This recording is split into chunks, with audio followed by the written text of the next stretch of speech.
And one of our main speakers for the Congress is Mr. Zach King. Zach.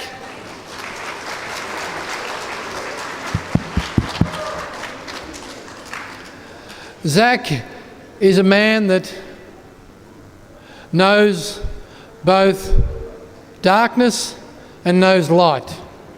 He knows evil, he knows mercy. For many years of Zach's life, it was given to Satan as a Satanist. And a Satanist is someone who believes that they've sold their soul to Satan, and they know and they understand that they will do as much harm to mankind as Satan will often ask them to do. This talk, I will warn you, can be very challenging, can be very provocative, can be very unreal. But Satan is real. The one enemy of divine mercy is Satan. The one enemy of our souls is Satan. What you are going to hear this morning isn't a story that has been made up.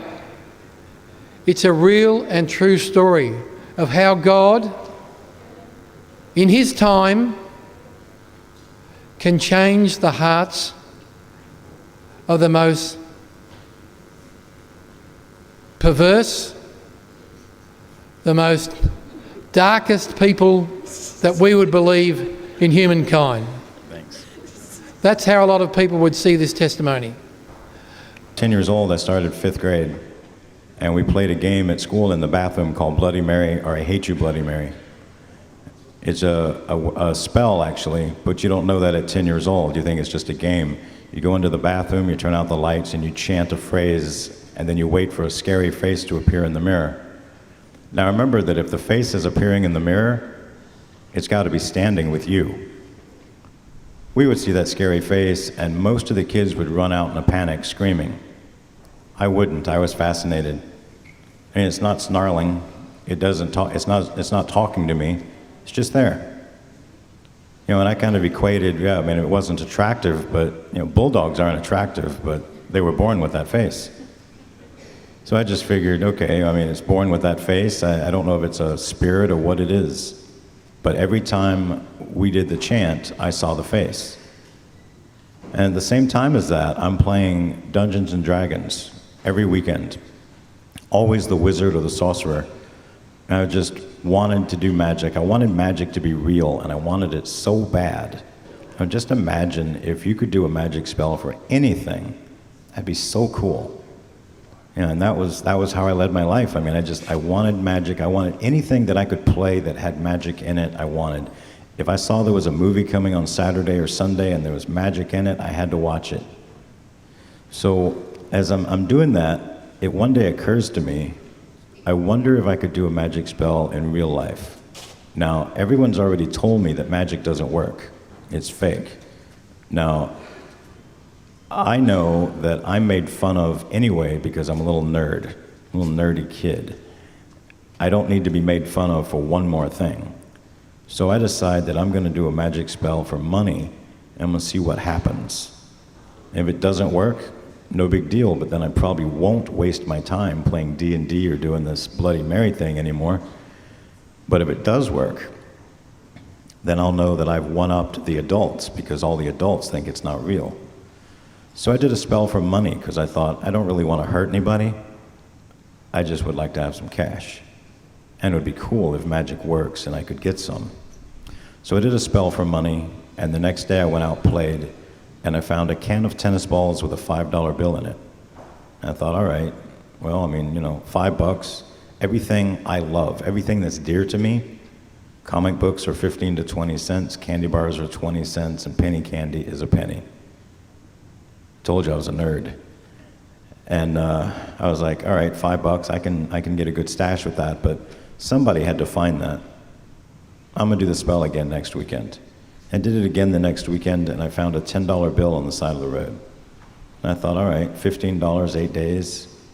All my stuff is dirt cheap, but this still could have been a coincidence. So I did the spell one more time the next weekend, except this time, I went into the bathroom at home and I did the Bloody Mary chant. So I did my magic spell almost all the way through. Then I did the Bloody Mary chant, and when the face appeared, I made sure it knew I was doing a spell for money. Thought maybe whatever this is, I can harness the power of this and make it work for me. And the next day I went out and I found what looked like Monopoly money rolled up tight in rubber bands. I took it home, and later that night I unraveled it all. A bunch of rubber bands wrapped tightly around Monopoly money that turned out to be real money. I had never seen a $100 bill before. When I unraveled them, I had 10 $100 bills. So I had $1,000. I knew that magic was real. I knew that magic worked, and I knew that I was going to do this every day for the rest of my life, and probably not tell anybody because, why would I? I mean, this is like the best kept secret in the world. So I decided that I'm going to do this, and I start doing that. I'm doing the Bloody Mary thing every day because I always see that face appear. And I'm still playing D&D every weekend because it's fun, because now I know that the magic in there is real. I use the magic, the money spell came from a D&D book. And so I'm doing all this stuff. And when I was 11 years old, I was the victim of a sexual assault at school. In America these days, it was at the hands of a female teacher. And in America, you hear about this stuff almost daily. And some weeks you do hear about it daily. It's a different teacher every time. But in 1977, that wasn't something you heard of. Teacher told me it was my fault. I wanted to do it. I volunteered it. It was my idea, and I enjoyed it. I had no reason to doubt her. She's the teacher. She's in a position of power. She told me that I would be in trouble if I told anybody because it was my idea, and this is bad. So I believed her. And I had no one I could tell, no one I could say anything to. So I just dove further into magic. That's what gave me solace, that gave me peace. In magic, I was always on top. I was in control. I was the powerful creature. Because when you're a little kid, you've got no power. And Satan makes you think that he will give you some, when in reality, he's just chaining you. He's putting you in binds, and he's controlling your every movement. You're being ruled by your sin, but you think you're in control. So at 12 years old, I found out there was a group that played D&D every weekend and also believed magic was real.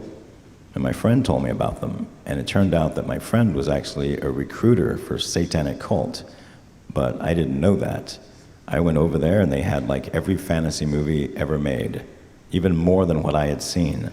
They had pinball machines and video games, the things that I was really into.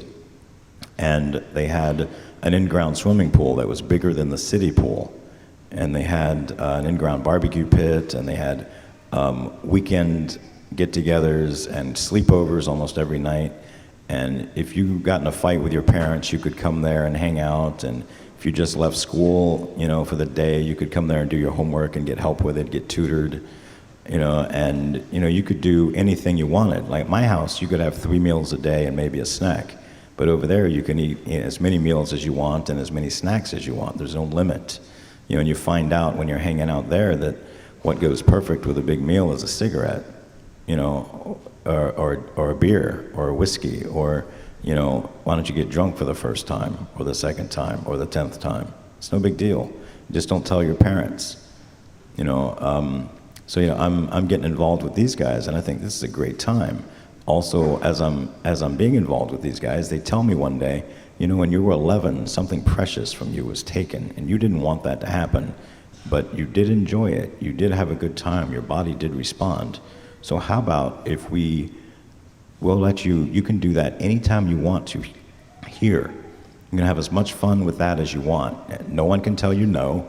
As well as if you're doing something and you don't feel comfortable, you can stop. You have the complete power and control to do whatever you want, and we'll film it so you can watch it anytime you want.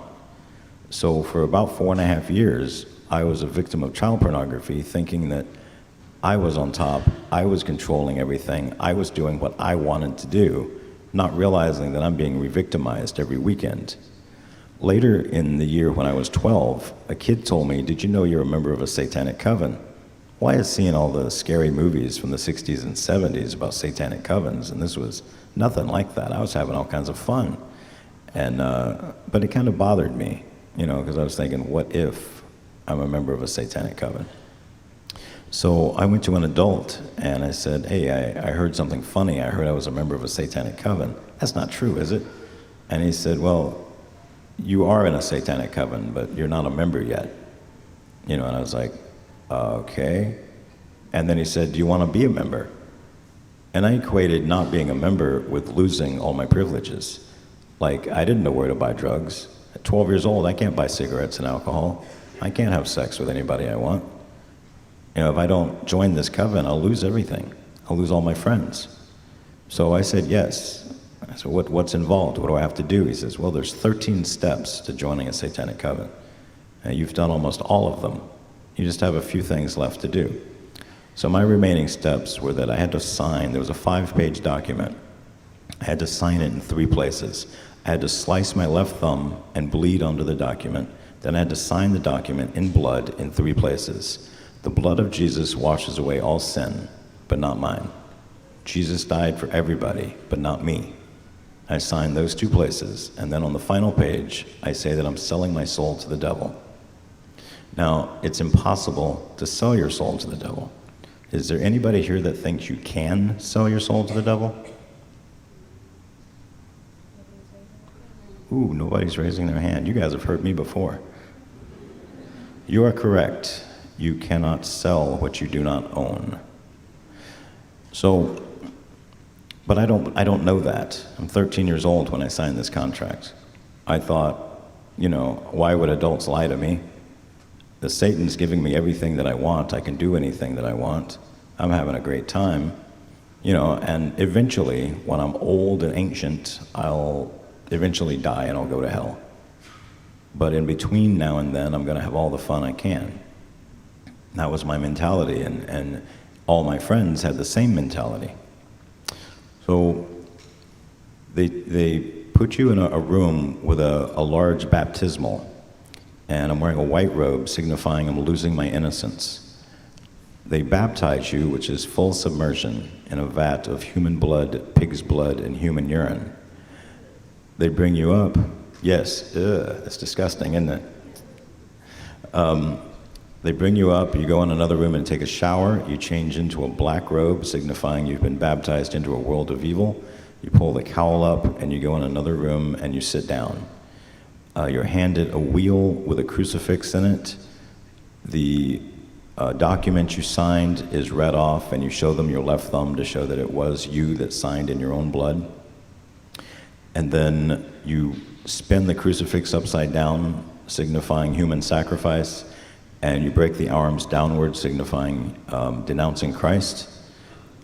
And then they intertwine the document with the wheel, and they tell you that your soul is forever tied to this document, and it's locked in a vault, and you don't have access to it. No one ever sees it again.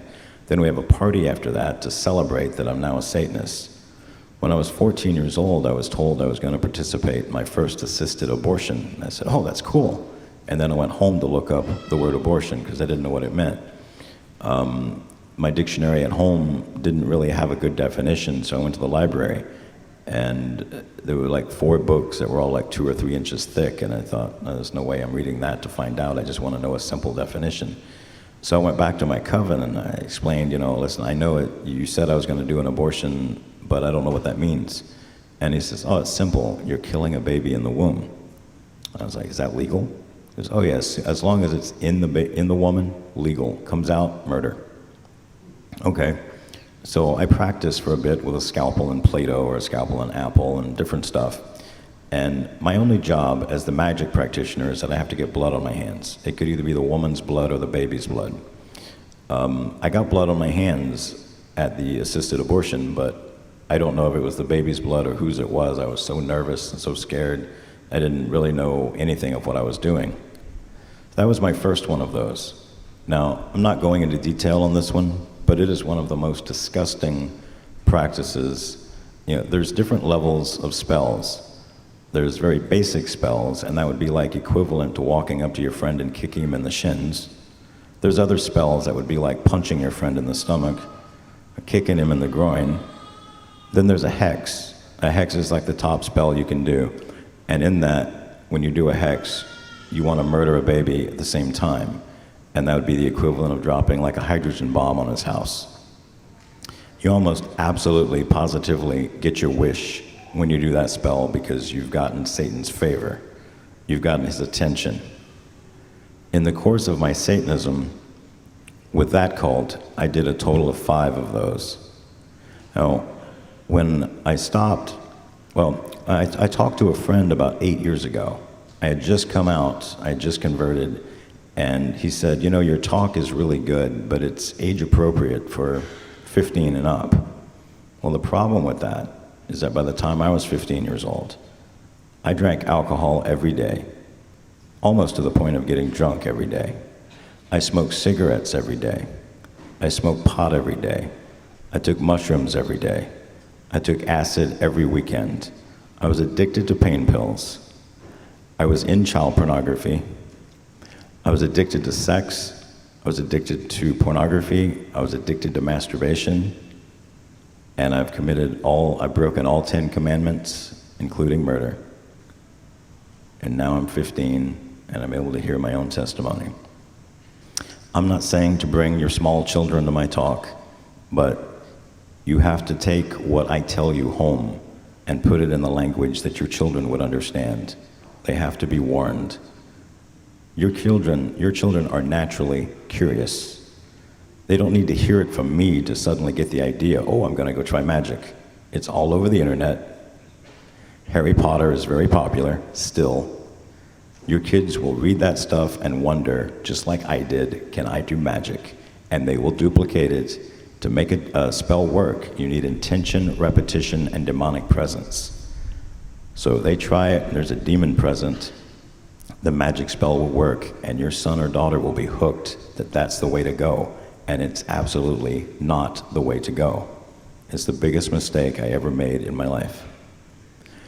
At 16 years old, 17 and 18, I just dove further into magic. They made me one of the main magic practitioners of my cult, and I was totally enjoying everything that I was doing. I was immersed in so much evil, I couldn't have told you. If there was a light in the room, I couldn't have found it.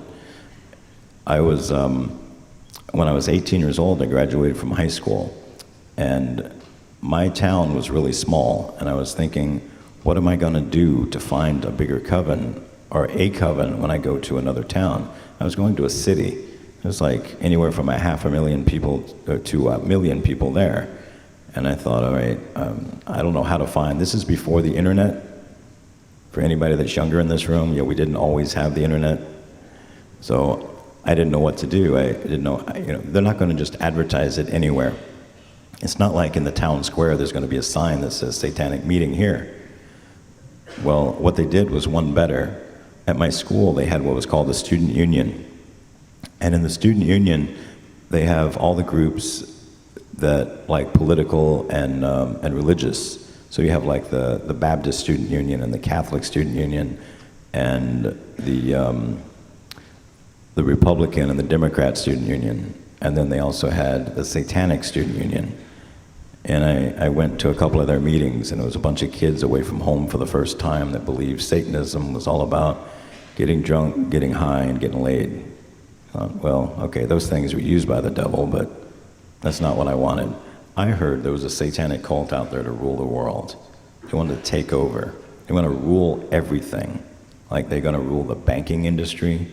They're going to rule big money, politics, Hollywood, everything.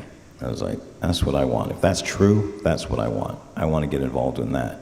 So I contacted my first coven, and they put me in contact with this other coven, the World Church of Satan, or Satan's World Church, also Diablos sects. Now, any coven that embraces the name Diablos sects, because my first coven did as well, Diablos sects is the name taken by covens that are involved in child prostitution, child pornography, and human trafficking. And those institutions, those groups are all over the world. So I joined that one. I start going to their meetings, and it doesn't take me any time at all to rise right up, getting higher and higher, meeting more and more important people, and getting like into the inner circle really meeting the important movers and shakers in there. And one day, when I was 12 years old, I was at a sleepover, and this guy walked in at like 3 in the morning. He was wearing like a tuxedo, but more old school. He had a top hat and a cane, and his face was painted up like a member of KISS. And I thought, that is the coolest thing ever. Whatever he's doing, I'd love to do that. And I asked people, and no one would tell me who it was. So then fast forward about 8 years, and I'm at this meeting, or maybe 6 years, I'm at this meeting, and I see one of those guys, and I'm like, what is that? And they're like, oh, that's the High Wizard. I'm like, what's a High Wizard? I said, well, in a smaller coven, a high priest or priestess is the top magic person. In our coven, a high priest or priestess doesn't hold any rank because they could have been self-appointed. We have military ranking to assess the different magic levels that you reach. The High Wizard is taken from a lieutenant or higher, but could be somebody of lower rank if potential is seen. The devil handpicks the High Wizard. And then you're called before a meeting, and no one knew what happened after that. So I thought, I've got to get the devil's attention. So in the course of all my evil, I managed to get the devil's attention by the time I was 21. When I was 21, I got a notice that I had been picked to be the High Wizard. They call you into a room, you meet with the CEO and board of directors. That's who runs my coven. My coven in 1989 had 1.1 million members worldwide. It's kind of big, and it's very organized. It's more organized than a lot of small churches. My coven did 3 main jobs among all the other evil they did, because they did spells for big money people and power people all around the world. We did abortions for people all around the world, so we were doing a lot of hexes. There's between 2 and 5 High Wizards in the world. The number could be as low as 1 or as many as 10. The attacks that we do 2 active attacks and 1 passive. We have I describe it as 3 houses. Each house is back to back. So you have 2 like this and then 1 on the end. Each one has a privacy fence around it, so they think they're the only house. If you're the High Wizard, you know about all 3 houses. But if you're working, you just know about the one that you're working in. So one house attacks the Baptist church, and all they do is split them, either through monetary scandal, sex scandal, or gossiping scandal. My team worked with a gossiping scandal of the Baptist church because I grew up Baptist. The other scandal, the other types of attack is against the Catholic Church. You know what kind of attacks those are because you see them. The other house is the passive attack. The passive attack puts out information, literature, movies, books, speakers on communism, socialism, New Age religions, and atheism. Aren't you even the least bit amused that atheists are truly Satanists? They know that there is a God and there is a devil, and they're putting out speakers to go to your town and speak to you about how silly God is and how silly the Catholic Church is, when they know that the Catholic Church is the right place, and they know God is real, and they know the devil is real, and they know if you're an atheist, you're going to end up in hell. And that's their goal. So those are the 3 houses that we worked with. I joined, I made the High Wizard. I decided, yes, I do want all the power in the world. I do want success. I do want money. I do want all the sex I can handle. I want all the drugs I can take. I want all the booze I can drink. I want everything. I want it all, and I want it now. And that's what I did. One of my main jobs was that I sold contracts to people that wanted to be famous. Like if you were a famous rock star between 1987 and 1999 and you had a hit song, there's a good chance I sold you your contract.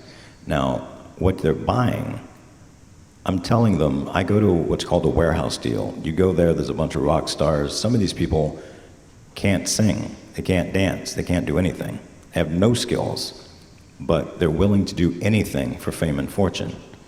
So I ask them, what are you willing to do? When you say you'll do anything, what are you willing to do? And most people will say, well, I wouldn't have sex with an animal. Or I wouldn't eat a pile of feces, but I'd do anything else. Well, that's not the person I'm interested in. I'm interested in the person that says they would do anything, and when I cite those as examples, they say, yeah, I'd do that. Then I give that person a card. It's called a second tier. That means they go to another place, and they're going to have to do one of those disgusting things. It may not be those two exact things, but it's going to be something that the rest of us would cringe or vomit if somebody said, this is what you have to do. That's disgusting. But they'll do it. And you want to know how much they'll do it? Google search musicians from 1987 to 99. There's a lot of music came out during that time. There's a lot of rock stars willing to sell their soul for fame and fortune. So I'm doing that. I did 146 abortions total in my lifetime. Now that's assisted abortions. As I said, I'm the magic practitioner. My job is to get my hands bloody. At 3 of my abortions, they didn't work. And as a Satanist, I couldn't figure out why. I'll give you an example of one, and maybe you can tell me why. I arrived, usually abortions are done after hours. So they're done at like 8 o'clock, 9 o'clock at night, sometimes later. So we go in to do these when the clinics are closed, but we still have access and there's nobody outside. Well, on this particular occasion, there were bikers outside on our side of the road. There was a satanic biker gang, and across the street was a bunch of people carrying strange-looking ropes and praying. I went inside dressed as the High Wizard, and we're prepping everything, and we've got these large windows upstairs, and the people across the street get down on their knees. And I asked my friend, what are they doing? He's like, I don't know. I grew up Baptist, but you don't drop to your knees to pray. So I opened up the window to hear, because they're all saying something, they're chanting something. So we opened up the window, because as Satanists, we chanted too. So let's see what they're chanting. And everything they're saying doesn't make any sense, but we're saying it back and forth to each other. And we're saying, Hail Mary, full of grace, the Lord is with thee. And we're like, what is that? What are they saying? That's so strange. And we said the entire, like we didn't say the entire rosary, but we said the entire Hail Mary, not knowing what we were saying. And then we closed the window back and we went back to do the abortion. And this woman is saying that the baby's coming. And we've been there for about a half an hour. There's no baby, it's not coming. And the doctor keeps checking and I keep checking, and no reason really for me to check, you know, that he's the doctor. But she's swearing that we're both idiots, we're both incompetent. Is this our first abortion? What's wrong with us? We need to go ahead and get down there and get to business. You know, she's about to give birth. We need to go ahead and take care of this. We're like, there's no baby in the birth canal, you're fine. And then we stand there and talk for another minute, and we hear a baby crying. And we look down, the baby came out. In my old satanic coven, if the baby was born, it would be adopted. And not by a Satanist. No Satanist wanted the baby. So it would go to a decent home. Well, that happened 3 times. A very similar story to that. Never occurred to me back then that, you know, a rosary is being said across the street, and that's what's preventing the abortion. So if you're thinking,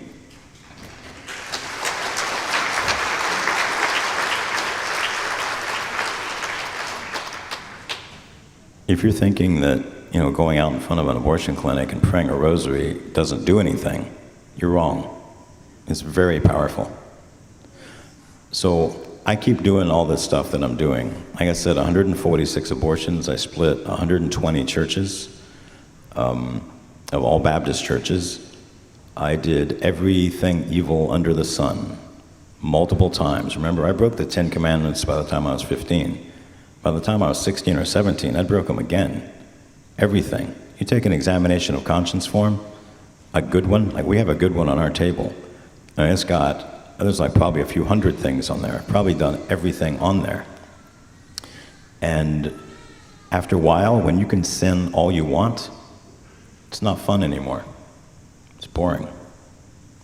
You know, it's like I said a few days ago, it's like you got a job in a candy store, and the first day you're there, there's bright lights and colorful tiles, and the floor is always clean, and the candy's always fresh, and it's bright colors, and it's like a giant rainbow, and it smells amazing. And your first day, you're like, man, I'm going to try out a different piece of candy every day, and I'm going to see how long it takes me to go through all of it. Well, after about 30 days, you've had everything you want. And in 6 months, you've had everything you want multiple times, and you've tried the stuff you knew you'd never try. You've had it, and you're sick of being there.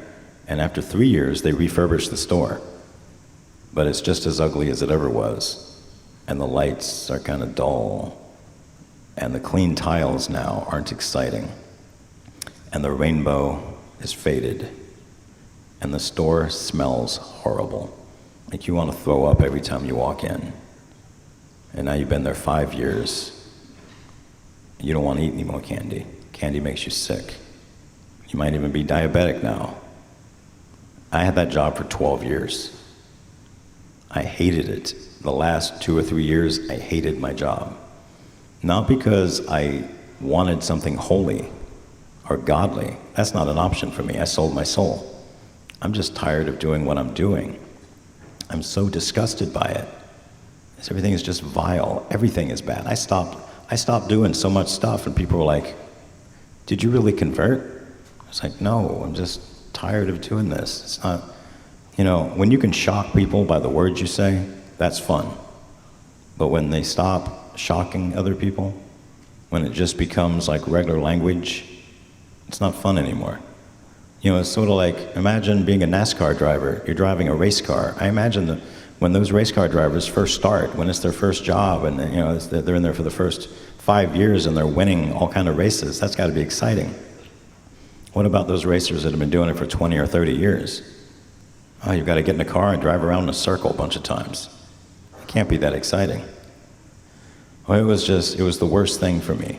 So one day I decided I wanted to escape. So I made a doctor's appointment and I drove towards my doctor, but instead I kept going. I drove about 400 to 450 miles and my car ran out of gas. I had torn up all my credit cards. Everything that I had that pretty much identified me, I tore up, except I did keep my driver's license. And I went to, I sold my car for scrap so I'd get extra cash. And then I hitchhiked to a Greyhound bus stop. And I caught a ride to Canada. And Canada, this is before 9/11, Canada wouldn't let me in. So I thought, okay, fine. So I opened up a United States atlas, closed my eyes, and put my finger down, and it landed on Oklahoma. I was like, all right, I don't know anybody there, let me go there. So I hung out in Oklahoma for 3 years, and then decided, all right, I'm gonna try Canada again. And I drove up to Canada, and I got rejected again. And then a friend told me about a border crossing that has no guards. I thought, that's cool, I'm gonna go there. And I go there. They never have a guard there. There's a guard there the day I go. Like, okay, so, and I didn't think of it at that time, but I realized afterwards, God didn't want me in Canada. So I came down, and I'm running out of gas, I'm running out of money. So I went to Vermont. That was like the closest state to me. I went to Vermont, and that's where I decided I'm gonna lay low here as well. And I didn't join, when I moved to Oklahoma, I was still doing magic, but I didn't join a coven, I didn't do abortions, I didn't break up churches. And when I was in Vermont, I did the same thing. I didn't join a coven, but I still did my magic. I was addicted to magic. I love magic more than anything. And being in this, I met my wife we got married in October of '07. And I left out one little detail about my life. I didn't tell her that I had been a Satanist for over 26 years. A little minor thing. Remember, the devil is 99% truth and 1% lie. So we got married, and I was a manager of a jewelry store in America. And I went to work one day, and this woman came up, and she said she wanted to buy a pair of gold hoop earrings. And then I was just about ready to close the deal, and she said, well, actually, I'm shopping with my daughter, and I've got to go finish that, and when I'm done, I'm going to come back and buy them. And I know when women say that, that means I'm going to go find them cheaper someplace else. But she had an honest face. She had a face that said, I'm really going to go do that. So I was like, all right. So I put them aside. 3 hours later, this woman comes back. We do the transaction, and I said, if you call the number on this receipt, we're having a promotion right now, and you could possibly win $1,000. She's like, oh, that's great. I've got something for you, too. This is words I don't want to hear, because I know a pamphlet's going to come out, and somebody's going to say you need to drop to your knees and beg for forgiveness and ask Jesus into your heart, and blah, blah, blah, blah, blah, blah, blah. I don't have that option. You cannot, as a Satanist, go tell a Christian, sorry, I sold my soul to the devil, and don't have the option to do that. You know, they get offended, and then they start trying to witness to you even harder. If somebody would have come up to me to witness to me, I'd have just cussed them out and walked away.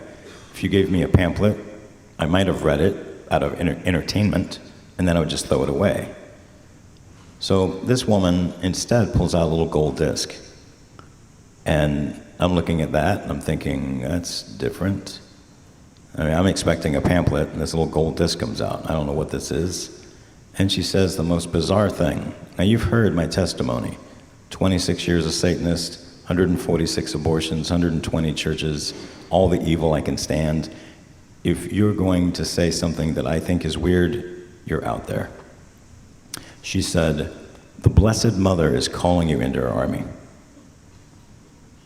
I've got no reference. 2 people like that. All right.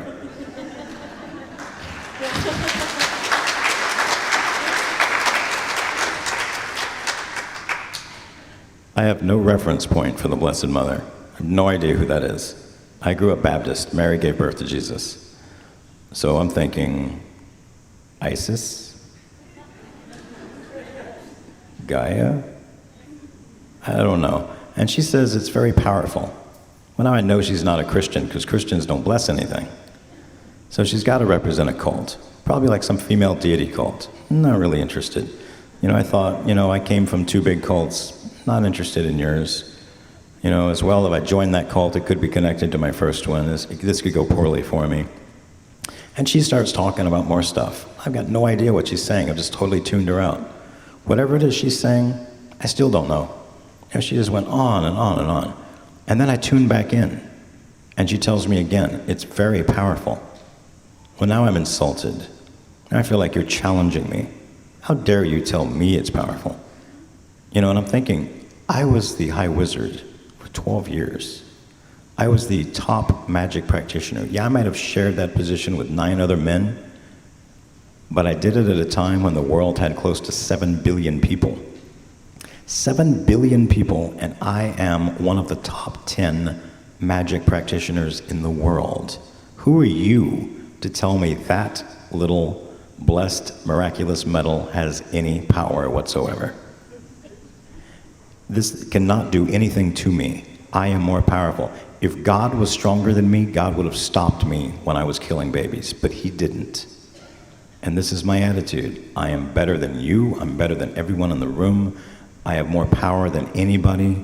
There's nothing you can do to me. Give me that medal. I will show you. The Holy Spirit used my ego and my arrogance against me. I put my hand out, she dropped it in my hand. My plans were to close my fist around it, feel that it has no power, and then I'm gonna toss it on the floor or slam it on the counter. Up until now, I had remembered that I had sold this woman gold. That made my sales day.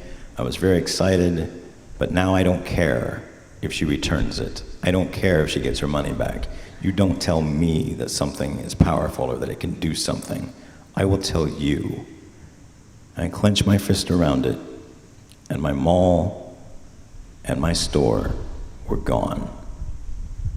I was standing in a darkened void. There was nothing there but me and this woman.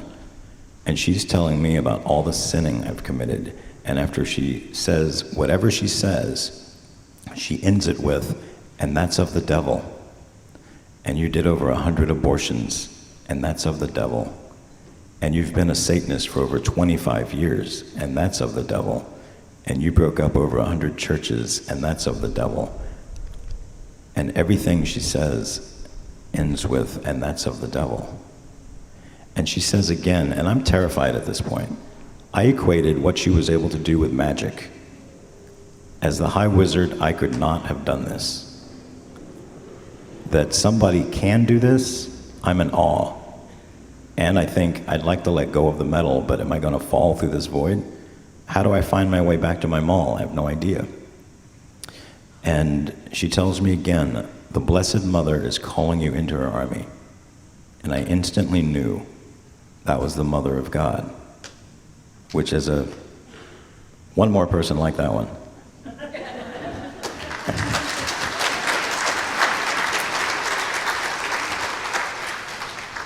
What a cheap way to get applause. So as a Baptist, we would have never said Mother of God.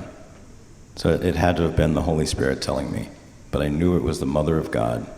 And as soon as I knew it, Mary appeared. She smiled, and she took me by the hand, and she gently turned me around. And Jesus was standing behind me. And I knew that Jesus was my Lord and Savior. I knew that I had not sold my soul. Jesus was there, and I knew that everything that was Zach, all my magic, all my occult, all my evil, everything that I was doing that was for the devil stopped.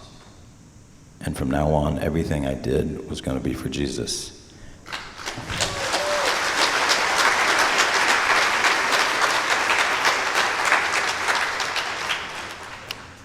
And the Blessed Mother told me that my job was to help her end abortion. And I opened my hand, and I was standing back in my store, back in my mall. This woman, Marianne Wickman, is still talking to me. She's still telling me about her church and how awesome everything is. And she told me where she goes to church, and she tells me that she's Father Joe Whalen's assistant, and that's the St. Raphael Healing Oil Ministry in the States. And that Father Joe is the busiest priest she's ever known. She's the assistant, and he doesn't have time to talk to her. And while she's talking to me, her cell phone rings, and she looks down, she goes, "That's Father Joe, I've got to take it." Well, I realize, busiest priest you've ever known, blah, blah, blah, go ahead, take the call. So she takes the call. Father Joe is in his 80s. He's losing his hearing, so he talks like everybody's losing their hearing. So whatever he says on the phone, I can hear it.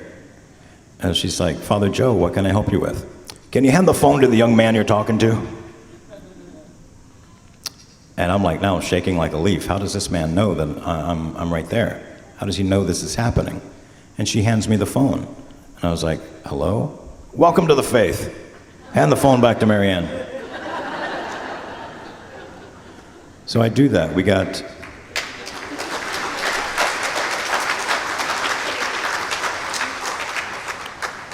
I got 2 more calls. She sent her daughter out to the truck to get me one of each of everything. You're Catholic, one of each of everything can be a lot of stuff. I got this huge Catholic care package, and then I went home, and my wife, who had been involved in a bunch of New Age stuff and loved trying to contact her spirit guides and playing with a Ouija board and doing automatic writing and thought that my magic was just the coolest thing in the world. I opened the door and I said, "Honey, guess what? I'm Catholic now."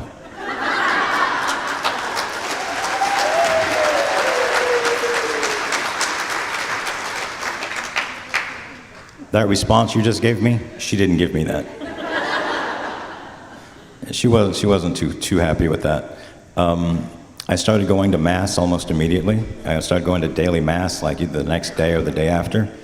The first time the priest consecrated the host, I saw Jesus. I thought that was the most amazing thing. I thought if you were Catholic, you saw Jesus.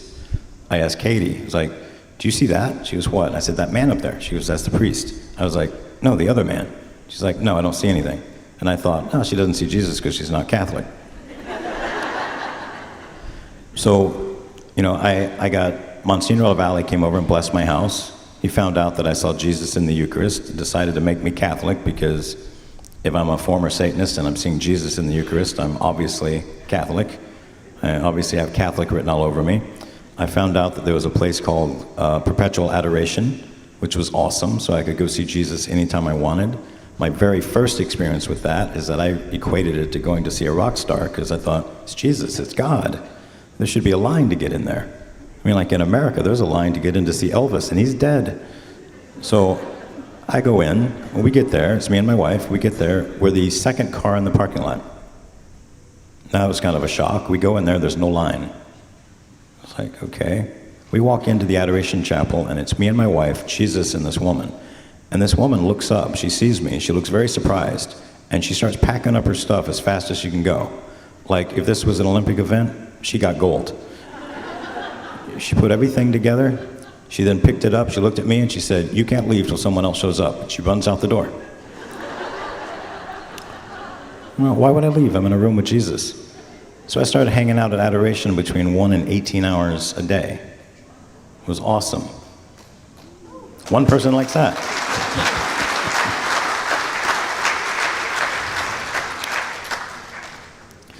We officially entered the Catholic Church in May of 2008. I assisted with another ministry for probably a year and a half, and then the Blessed Mother told me that I needed to get out there and do our own thing. I was looking for what would be an awesome name for a ministry because I really love the Blessed Mother. I mean, she rescued me from the pit of hell. But then I found out about Blessed Bartolo Longo, who used to be a satanic priest and then became a Catholic priest. And then I really love Padre Pio. I mean, admit it, you just like saying the name, Padre Pio, it sounds cool. And I really like Saint Benedict, and eventually I was like, oh man, I like 10 saints. I can't name the ministry. And then I listed like 10 saint names. I was like, that doesn't sound good. It doesn't roll off the tongue. So then I went with, I thought, we're in a society now where we talk about inclusion. We want to include everybody. No one should be left out. So I thought, okay, I'll embrace that too. All Saints Ministry. It's the name of our ministry.